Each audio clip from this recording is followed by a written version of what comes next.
When you are trying to say yes to everything because you don't know what you're focusing on, your time is also money. Now when something comes across my desk, I'm like, if it's a maybe, it's probably a no. Bravery, I think we wait for this big moment. I think there's a ton of ways to show up with bravery every single day. In theory, faith sounded so great, but I think I'm realizing it's a muscle that has to be exercised. You have really grown your business exponentially. 300 times plus. What has been the secret sauce?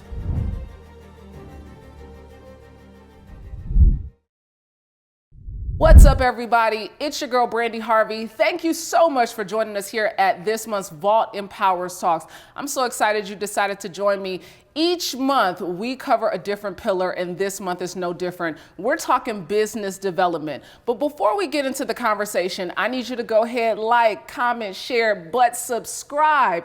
You gotta be committed and stay connected to the Vault Village. We got some new empowering stuff that you do not wanna miss. But I'm excited for this month's conversation. This month, I get to speak to founder and CEO of CultureCon and the Creative Collective. She is most known for creating brave spaces for Black and Brown creatives. Imani believes, if it seems too hard today, let's try again tomorrow. Yes. Welcome to Vault Empowers, Imani Ellis. How are you? Brandi, thank you so much for having me. I'm so excited to be here. I am so excited to talk to you because you are for the culture. Absolutely, yes. Listen, you are for the culture, but I want to start in the beginning because you grew up as the super pastor's kid, double pastor's kid. Not just my daddy was a pastor, but mama and daddy. Mama and daddy. Met in Bible college. Yes. So look, you are covered, okay? You are covered and favored. So tell me about growing up with parents that were traveling ministers. How did it play into your own creativity growing up? You know, it's so interesting because as children, that's our reality. So we don't know that it's different anywhere else. It's just everything that we know. And I think, my parents did a lot of interesting work because not only were they missionaries, but they were also missionaries in really specific places like state penitentiaries and Air Force bases and going everywhere. And we were traveling with them. And so I think as a kid, me and my sisters growing up just thought, wow, we move a lot. But I don't know if it was much different from a lot of other childhoods. Our parents really kind of planted the seeds, and I think it wasn't until years later that I kind of saw that return on investment. So what was the return on investment? Because when I think about what you've been able to create with CultureCon and taking an event and growing it and multiplying it, I feel like that's a lesson in faith. Yeah, and the irony is that my name means faith. And in theory, faith sounded so great, but I think I'm realizing it's a muscle that has to be exercised. Because I don't know if I had a ton of faith. I think I was someone who thought, you work really hard, you see the results of working really hard. But then CultureCon, I think, was the first time that between the faith and the vision, there was a huge gap. And I was like, so this is what it means to kind of just jump. So you started off at NBC. And you stayed there for 10 years. With most millennial, Gen Zers, Xers, all the things, right? Don't stay places 10 years anymore. It's true. So on your 10th anniversary, you leave NBC and you go CultureCon full time. So that was your first real big leap. Yeah, and I think externally it felt like my first big leap, but I had been taking a ton of leaps quietly that led, because I feel like every time it gets bigger, right? And so bravery, I think we wait for this big moment, but I think there's a ton of ways to show up bravery. I think there's a ton of ways to show up with bravery every single day. So the first time I felt brave at work was showing up with braids in my hair. And I know that's like, girl, what? But I was just like, can I really bring this part of me to work? And is the world gonna stop when a director comes in with braids down her back? And you know what happened, Brandi? Nothing. They were like, your hair is so cute. They're like, you're so cute. And what I realized was, like, sometimes we create these worlds and sometimes we're in our own way. And so I think it's going into the boardroom and sitting at the table when you really want to run over to the couch and maybe not say a word, or turning your camera on and having a point of view. All of those little steps of bravery, I think, help you exercise your faith until it seems like this huge jump. Yeah. But you were preparing for it all along. You were preparing for it all along. So take me back. You're in your apartment, in your little tiny apartment. It was tiny. In New York City. Yes. And you start bringing folks over to not just start something, but to stop something. Yeah, your research is phenomenal. Because listen, I can't make this stuff up now. Wow. Yes, I've been someone who, if you're gonna complain about something, you gotta do something about it, or you gotta stop complaining about it. And I just did not see the type of kind of community that I was looking for. And there were amazing day parties and there were amazing like night parties. But I was like, but where do you go when you really need to pool your resources together? Yeah. And so I just thought, I've got really inspiring friends. I'm gonna invite them over and see what happens, but we're not gonna pretend here. We're gonna tell the truth here. And so the prompt was, what are you working on? And it doesn't have to be work related. Yeah. And so some people were like, I'm working on getting over a really hard breakup. And some people were like, I'm working on getting the courage to ask for a promotion. And so you would lay it out on the floor and people around the room could say, wait, I can help you with this, or I can help you with that. And I think that people were so used to pretending and holding their breath and pretending like it all was perfect, that to come into a space where people were like, oh, we're telling the truth here? It just felt different. And so as they were walking out, one of my friends, Ashley, said, this was great. Like, how often do you do it? What is it called? And before I could stop myself, my publicist hat said, oh, we do this once a month. And it's called the Creative Collective. And I'm like, girl, what? But that was how it started. Yeah. And then we just kept going and kept building. Yeah. And so what I loved about how you started this was it wasn't about perfection. It was about spaces of vulnerability. Absolutely. And so when you think about the culture and what you've created, how has that vulnerability, how have you had to kind of shed your shell and be more vulnerable to create these spaces, these brave spaces for people? Yeah, I think, it shows up in our team. And as a leader of a team of, 30 people, also being able to show up very human and having a lot of empathy. And so those are some of the return of investment. Wait, sorry. Can I start over? You can. Okay. You don't have to, though. I don't have to? You were fine. Okay. Yeah. We're not looking for perfection. We're looking for vulnerability. I hate it. I know. But I think that's a part of it is, I just spent 10 years as a publicist, and so I'm also course correcting. You're always looking for the perfect, the perfect angle, perfect sentence. No flyaways. Yeah. Right? Yeah. And I think Creative Collective, that's why it felt like a breath of fresh air, because there was no agenda, there was no KPI. It just was like, how are we doing today? Yeah. So I think when I think about the team and showing up as a leader, there's good days, there's great days, we're exhausted days. Yeah. And so just bringing all of that to work with you. So bringing all that to work, you said that when people feel seen, that's the best marketing. Absolutely. When people feel seen. And so in creating CultureCon, I want you to talk about why CultureCon was so important of creating that space of people being seen, and how you were able to multiply a 200-person conference into now a 3-city tour that is running out of room. We're running out of room. We need more space, Brandi. We need more space. But, I completely believe that when people feel seen, that's the best marketing ever, because people are not used to being considered. And they go into these spaces that weren't built for them, and they're kind of just being tolerated. And it feels so different to show up in a space that says, welcome home. Yeah. We knew you'd be here. Take a seat. We've got the food. Yeah. It's just a different vibe. And so, what does it feel like when you go to a friend's house and she's like, oh, I'm so happy that you're here. Yeah. Versus walking into a stranger's house and then they're like, all right, can you sit down? Yeah. It feels different. Yeah. And so what we really are doing is scaling the intimacy of that apartment to thousands of people. So at heart, I'm an introvert. And so the irony is not lost on me that I built a conference for 7,000 people. But the introvert builds a conference for 7,000 people. Like, are you serious, Imani? Are you serious? But what we do is we create pockets of space so that we're really, we want you to talk to other people that you didn't come with. We want you to feel able to, discuss the last episode of Succession. Yeah. And it's okay that you don't know this person. Like, we're all here for the same reason. Yeah. Okay, so tell our audience really about CultureCon and why it's really more like a cultural icon right now. Like, you're like creating this whole space that's just iconic for Black creatives. I mean, you got the likes of Tracee Ellis Ross and Issa Rae, all these folks that really exemplify Black culture. They wear their natural hair, all the things. So tell our audience, what you're doing to fuel that space right now at CultureCon. Yeah, so CultureCon is really the embodiment of building a full life.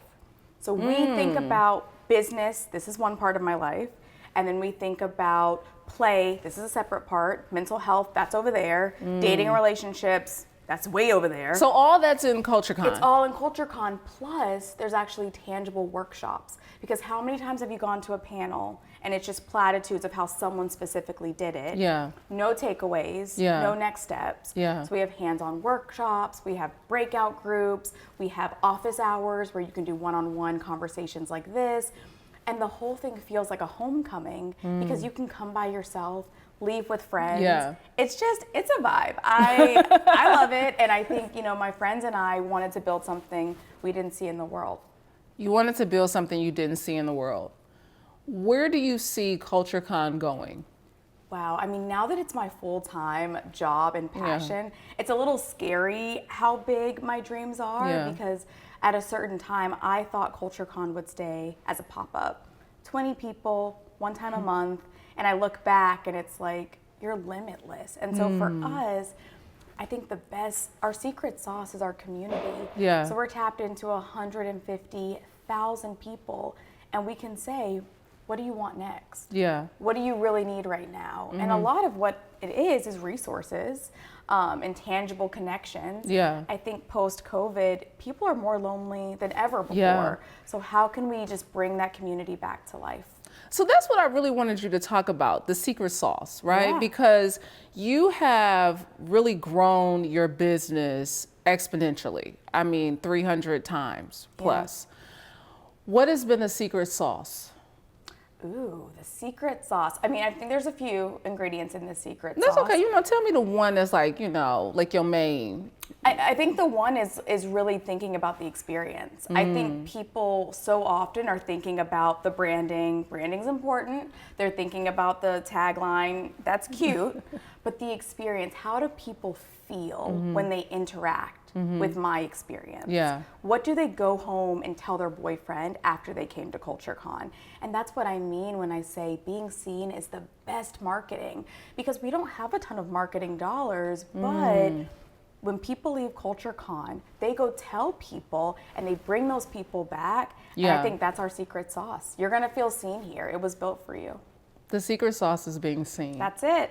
The secret sauce is being seen. Yeah. So here's what I learned about you. You said, I'm a very curious person. Yeah. And curiosity has been your kind of mainstay for how you've been able to build and foster relationships. Yeah. So remaining curious. How have you been able to build community wherever you go outside of CultureCon? I genuinely want to know how people got to where they are. That's me. Yeah. I gotta know. Yeah. Like, why did you go here? Why did you major in that? Yeah. And I'm always gonna ask you your favorite food. I know a lot by what your favorite food is. What's your favorite food? Right now it's chicken tenders. And I need honey mustard. I really love chicken tenders because I'm in this phase now of nostalgia. Okay. My inner child is getting my full attention right now. Wow. Whatever she wants. Yeah. Right now she gets. So chicken tenders with honey mustard. That's it. You need some fries to go with that? Lately I've been doing a salad on the side because balance. Okay. But if they're really good shoestring French fries, yes. It's a wrap? It's a wrap. I just knew you were going to say for the culture in Atlanta, some lemon pepper wings. I did go through that phase. I remember I saw one here. You were lemon pepper in it. Yeah. Fried hard with ranch. Listen. Brandi, yes. Yes, absolutely. So I'm excited about that. All right, so you're very young in doing this. You created something, you know, and you're a very, very young woman out here doing it. You're young in business. What advice would you give to your 20-year-old self? Although it wasn't that long ago. You're funny. You know, I think I would say to curb some of the worrying. I think when you're in your 20s, it feels like such a defining age, and it is. Yeah. But you're, to your point, so young. Yeah. So that's when you really should just be playful Yeah. and exploring all of the different opportunities. I was very kind of like dramatic in the sense of, if this doesn't work out, my life is over. Yeah. And I look back and some of that tenacity got me to where I am. I was very driven. Yeah. Every internship I applied for, I was like, I have to get it. But that sometimes was the sacrifice of being more playful. Sometimes I was like, I can't go play, I have to do my work. Yeah. So if I would go back, maybe a little less regimented, a little more like reel it in. I love that because, you know, I just sat down with Dr. Darius Daniels, who's the pastor of Change Church. And one of the things he said when he was making a shift in his life in 2014 was that he started to find a rhythm and not a regiment. I love that. He found a rhythm and not a regiment to his life. Because when you first start out in things, you're like, I do this at 8 a.m., 9 a.m., 10 a.m., everything is mapped out and planned out. And then he said, but it gave him no room, no flexibility. Right. Yeah. Right. And so your 20s have offered you've learned to have a little more flexibility in your spirit. Yes, and to trust myself a little bit more. Because again, I know I'm a hard worker. We know this. Yeah. So then how can you carve out for yourself some more time for play if you know you're a hard worker? And so now it's just a little bit more balanced than it used to be. Well, I think the money helps, you know. The money helps when you start making a little more money, you know. You can relax a little. You can relax a little bit. You have a little more, and you've said this, you have more opportunity to dream. Yeah, and the focus. Yeah. Because I think when you are trying to say yes to everything because you don't know what you're focusing on, you know, your time is also money. And so thinking about all of these things as, okay, what do I value? Because now when something comes across my desk, I'm like, if it's a maybe, it's probably a no. Yeah. It's got to be a yes. Otherwise, you know, pour into yourself. So pour into yourself, be curious, be flexible. Here's the one thing I want you to talk to our audience about. Building a team and empowering leaders, because initially you started off doing everything. You were the Instagrammer behind the scenes, and people didn't know. You were the one writing the Instagram post and doing all the stuff. Yeah. And so as things started to grow, you found yourself, you know, still kind of reverting back into doing everything. Yeah. Until you had a meeting one day and somebody was like, hold up, why are you even in this meeting? They kicked me out of the meeting, Brandi. So what do you, shoo. So how have you been able as a leader to empower other leaders? How have you been able to empower your team? You really have to think about succession planning. And my mind is very binary, meaning in a year, do I want it to be, my life to be exactly the way that it is today? No, everyone wants to evolve. Okay, so if you want to evolve and you want to change, you have to change things. And I think what happens as a leader, especially if something's born out of your heart, it's if you keep undermining and, oh, I'll do it, oh, not like this, you're going to discourage your team. Because nothing will ever be good enough. Why are they even going to try? You're just going to come in and fix it anyway. You're undermining them. And so I think having empathy and being self-aware and saying, okay, it's not exactly how I would have done it, but that's actually great. Yeah. Because otherwise, is this a dictatorship? I thought we were a team. And so I learn a lot from like sports and watching coaches and their quarterbacks and watching how there is some room for play. And I think that's how you have to be, is kind of like get out of your own way and let your team cook, and they come up with things that are exceedingly beyond what I would have done on social media. Because that's not where I play. It gives you a different vantage point. Absolutely. Okay, so you love sports. What's your favorite sport to watch? Ooh, my favorite sport to watch, I'd say, is football. Mine too. I love football. I love the good gridiron game. I do. I need somebody to get hit. I need to see some impact. Okay. Like yes. So, coaches, who have you looked to as a great coach? So I love Coach Franklin. College football, he was at Vanderbilt, went to Pennsylvania. Okay. I think he just thinks differently and he can revive a team. And I think as a leader, you have to have a level of optimism, but also reality. I feel like some leaders are so optimistic, it's like, okay, but like we're running out of money. Some leaders though are scared and they are putting that fear in their team. And you need a little bit of both. I feel Coach Franklin is very much like, we're the underdog. There's a lot of obstacles ahead of us, but it is possible through these steps. And I love leadership like that, which is they're not delirious or delusional, but they also can see that there's a prize to be won and we can take it. Yeah. I think that's what I love about Nick Saban. I do like Nick Saban. And I know, you know, controversial coach for some.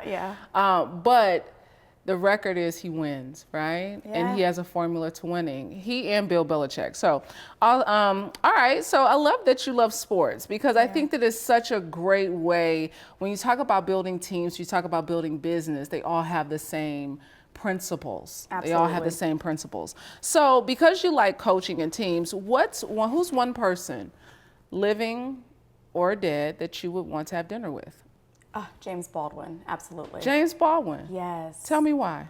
I love James Baldwin. He's ahead of his time, and I think he did such a great job of conveying empathy and explaining what the Black experience really was in just such a poetic way. I'm actually going to Europe this summer and just going to do a James Baldwin tour, go to all the cafes that he was at when he was writing, go tell it on the mountain, and I think that's a big part of the work that I do is, you know, conveying the Black experience and being sometimes a translator of sorts, because I think a lot of the messaging a lot of times is, you know, I feel like people are just so polarized and there is somewhere in the middle that is, these are the resources that we need, these are the disadvantages we're up against, and this is the way forward, this is the way through. So you can't just mentor us. Give us capital. You know, give us ownership. And all of those are a part of one big conversation. And I just think if I could sit down with dinner with James Baldwin, oh man, it'd be a wrap. I have so many questions. That is so good. I think we would vibe on Black literature because mine would be Toni Morrison. Oh, Toni Morrison. Yes, that's so great. She was on the list of like people I want to sit down with. So I love the fact of you saying going through. Because I have to know that if you are a young Black creative in this day and time, you really kind of pushed your way and evolved tremendously through the pandemic. What is like one area that you've really had to push through, even though you haven't wanted to? It was a bit of adversity, something along the way in building your business. Oh man, the self-doubt is crazy. Because even when you have the receipts, you know, I am an athlete at heart, so it's always about, okay, that's so cute that you did it last year. You can't do it again. Can you do it again? Can you do it bigger? Can you do it better? And there's always that moment where you're really wrestling with yourself. And I think it does get easier, but at the same time, I think because, you know, we have 60,000 thoughts a day. 80% of those thoughts we had yesterday. So it's remapping your mind. And if you're telling yourself over and over again, you can't do it again. Like you're believing it. And so for me, it's really seeing those thoughts go by and recognizing those aren't all my thoughts. And I have the power to say, we've done that before. We're gonna do it again. But it's the self-doubt is, it's very real. Remapping your mind. So is there an affirmation or a mantra that you repeat to yourself on a daily basis? The only way out is through. The only way out is through, because you want to just stop. It's so hard. It's pressure. It's public. People can see it. And you want to just stop. You know, run upstate. Watch Lifetime movies. And I think you just got to remind yourself, the pressure is a privilege. The pressure is a privilege. It's a privilege to have these kind of problems. It's a privilege to say, I'm going to look at this team of 30 Black, brilliant people, and we're going to decide how many cities we're going to next year. It's a privilege. And so just reminding yourself that you prayed for this, so you can't throw it away now. So you've been prepared. You've been prepared. You're built for it. I love that. I love that. I love that. For you to have that mindset at your age, I feel like is a real testament even to our audience, because most of our audience is in this demographic and they're always looking for, you know, how do I get through to the next level? How do I kind of persevere? What's that level of determination that I have to have? And I think that you're a shining example of that. But I know that that comes with sacrifice. Yeah. So what's one thing you've had to sacrifice along the way? I think one of the sacrifices I've had to make, one is just being comfortable. There were times I was really upset that I couldn't just sit in my corporate role and go to work every day. I kind of said, why must you make things difficult? Why are you disrupting? Why, girl? Why have you been called to be a disruptor? Right. It's comfortable here, stay here, it's safe here. And so I think, you know, that, but I also think, you know, going back to the sacrifice in your early 20s, when you want to be super outside and having discipline to say, I got to write this business plan today. And there were times, I have very understanding friends, but there were times where we were going on a bar crawl or they were going to Lake Lanier and I was in my apartment working all day, especially with a full-time job. I do my full-time job all day, get done with that around 7. I'd come home, eat a little bit of dinner, and then I'd work from like 8 to 1 in the morning. Wow. Yeah. Sacrifice. Yeah. Sacrifice. And pushing through. All right. So I have a real question for you right now, because you talk about sacrifice, you talk about pushing through, but what is life teaching you right now? What is life teaching you? Oh, I love that question, Brandi. I really do. Because you're at that age, you know, like you're in that 33 spot, you know, everybody says it's your Christ year, it's your Jesus year, it's your all the things, right? So what is life teaching you right now? Right now, I really am learning about a full life. Going back to, this is when I work, this is when I play, and I'm so excited because it's limitless. And I think, you know, for a little while there, I had such tunnel vision. All I could see was work. That's all I could see. And I just thought, I gotta work. Yeah.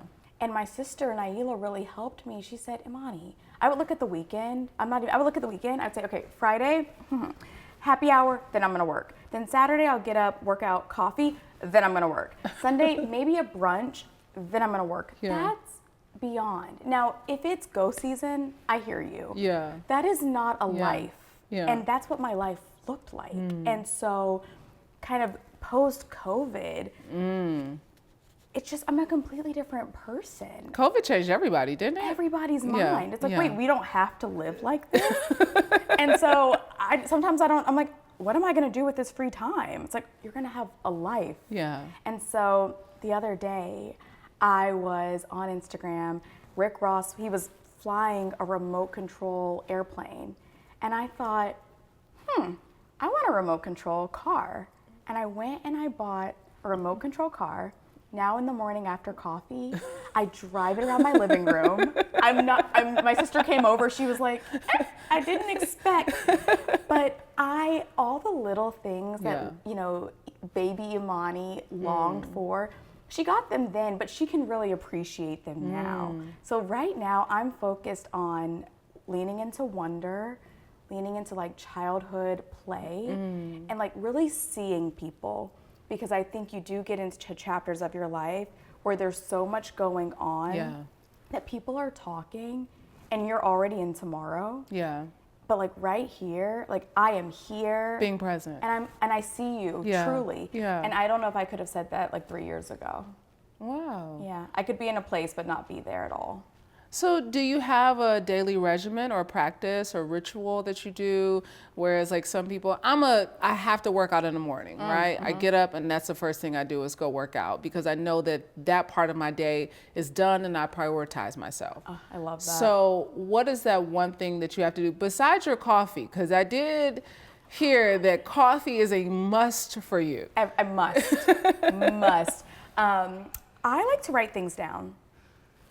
If I don't write it down, it's not real. Yeah. But I also have to be careful because as an athlete, I was very regimented. but it started to control me, meaning like if I didn't do that one thing, then I was like, oh no, I won't win the race. And so anytime I feel like something mentally, even coffee, there will be times where I'm like, you don't get coffee today.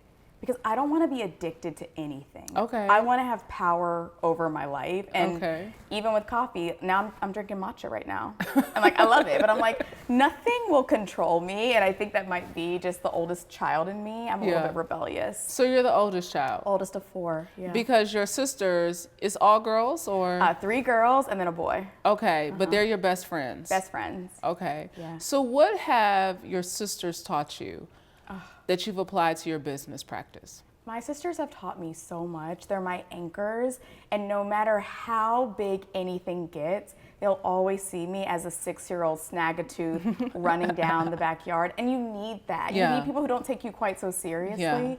My sister Naila, I call her my older sister, but she's younger than me, but she really helps to remind me that trials are a part of life, that you need the valleys so that you can celebrate the hills. And I used to really, I would get stuck in the valleys, and I would say, this is defining me, and I would believe everything that I heard in the valley. So I'd have a setback or a letdown, and I would fully embody all of that weakness into my identity. And she's done such amazing work to reminding me that's not who you are. Yeah. It's a chapter of your life. Yeah. And I think that distinction is so important because I tell myself, Imani, you can't believe anything you think 2 weeks before CultureCon. Nope. Your mind is not right. She's not your friend right now. This is survival mode. Yeah. So, and then same thing though, you can't believe anything you think 2 weeks after CultureCon, because that's also not totality of who you are. Yes, Tracy Ellis Ross was there. Yes, Will Smith loved the people, but somewhere between those 2 hills and valleys is actually the truth. These other 2 extremes, you just got to let it like wash over you. Yeah. So you grew up with parents that were ministers. Yeah. And so I have to kind of believe that when you're in the middle of a valley, that there is some story, some biblical allegory that you pull from. Oh yeah. Give me one. It's David. I love David. Listen, David is like the theme, okay? Darius Daniels was just here. We talked about David. You did? Yeah, because he uses it a lot in his teachings. Yes, I love David because David really is, I think, the definition of hills and valleys. Yeah, absolutely. King had everything. Yeah. Then he's in the wilderness. Yeah. And I love, I was asking my friend about this. I'm curious, when you're kind of going through it, do you like upbeat, happy things, or do you like to see that other people have gone through it as well? I don't know. I like, when I'm going through stuff, I need a good Negro spiritual child. I need I need something that's like trouble don't last always. I need somebody to be shouting in the back. Okay. Yes. I'm the same way. I need to feel anchored in that other people have faced trials and they've gone through it. So that's why I love my guy David. So give me one lesson, because I talked about with Dr. Daniels about how I think David is like that true story of personal development. Yeah. You get from anointing, when this is what is going to be in your life, and then you get the ascension, right, of him becoming king and all of the things. One of the things that we talked about last week on the show was the biggest thing about David was not the fight itself. It was the fact that he was able to look at King Saul and say, I cannot wear what doesn't fit me. I can't wear what doesn't fit me. And so in your position, have you had times when you were wearing things that didn't fit you? Maybe it was people's beliefs, maybe it was expectations, some things that didn't fit you. I don't know if I've ever worn things that don't fit me. I do think, though, I've entered closets that weren't, I shouldn't have even been in that house. And when I get into the other people's closets or their ideas of what things should be, it feels foreign. It feels like I shouldn't be there. And I think one of the greatest things that I think God's given me is discernment. And so when I was younger, Brandi, I needed to know. I would see some smoke and I'd say, well, smoke means fire, but I got to know. So I would go down the path trying to understand. And now I'm able to see that smoke is happening and there's discernment, you get the spidey senses. It's like, I don't really need to know the cause of the fire. I'm gonna just back out of this one. And so I think as you are moving in life, you don't want to move from a place of fear. You want to move from a place of abundance. But you gotta trust. It goes back to trusting yourself. A lot of times I think we're like, oh, it couldn't be. It's got to be, and we're just second guessing ourselves. And now, when I feel it and I hear it and I know it to be true, I don't really have to look around the corner to figure out why. I'm gonna just head out. I'm gonna head out. Okay, so David is your go-to. That's that go-to story. David, Joseph, and Job. Those are my three guys. David, Joseph, Job. Give me the reasons why Joseph and Job. Joseph, because he was the youngest, kind of disadvantaged. Everyone was like, we're not paying attention to Joseph. And ends up getting sold into slavery, ends up getting thrown into jail. And from the lowest place, Pharaoh brings him to the highest place. And he just was so faithful. And so I think it just goes to show you could be anywhere in your journey right now, but like the story's not over. And so there were days, I was a coordinator running Getting Coffee for like 3 years. And there were people that were coming and getting promoted quicker. And I just thought, like, is this my destiny? I'm just going to be overlooked forever. But it's not the end of the story. So that's why I love Joseph. Job had everything and it was all taken away. And I think a lot of times when things are going really bad, we're like, why am I being punished? Why are all these horrible things happening to me? But I think Job kept his eyes on the higher place. And I think if you can think of like the higher place, that's what's helped me. It can sustain you. And when you're on the valley, just remember that feeling. You're gonna need to hold that sunshine when you go back down. Because it's gonna rain. It's gonna rain. And you wouldn't enjoy this victory as much if you hadn't worked for it, if you hadn't gone through something. So I just think, there's nothing new under the sun. And it goes back to James Baldwin. He says, you think you're the only person who's experienced heartbreak, and then you read. So you're not the first person to be overwhelmed. And I just find such like solace in knowing that like people have done this. They've done hard things before. And you've been wired for hard things. Absolutely. Yeah, we've been wired for hard things. Okay, so my last question to you as we wrap up is, what are you committed to in this season? Because I know you are all about the childlike Imani and finding those things that bring you that joy. But what are you committed to? I think right now I'm committed to encouraging others, because I think there were times where I had an empty well. I didn't really have it to give. But I think about those times where I got encouragement from other people who just said, I've been there. I know, but keep going. And so I want to do that for other people now that I've kind of had a few circles around the mountain. And so I've got friends who are kind of starting out in entrepreneurship or trying to grow in the corporate role, and they're overwhelmed, they're discouraged. And so I just want to pour life into them and encourage them, I think, in this season. Encouragement. I love that. I love that. One word you're living by right now. One word. Trust. Trusting yourself, trusting others, trusting God. Ooh. Trusting myself. Trusting it all, girl. Felt that in a spiritual.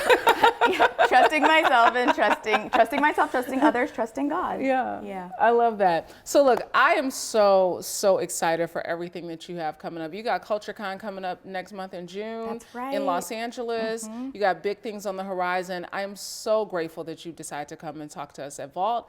You guys, look, if you are not following Imani on all her social platforms, go ahead and hit that, click it, Imani on all social platforms. And one thing that you want to leave our audience with before we close out. You can do hard things. You can do hard things. You've been wired for hard things. It has been my pleasure to be with you guys today. Make sure you are following and subscribe to the Vault Village. We got more empowering, encouraging things on the way. Trust and believe that. So I'm Brandi Harvey. Imani, thank you so much for joining us. Vault Empowers Talks. We'll see you next time. Peace.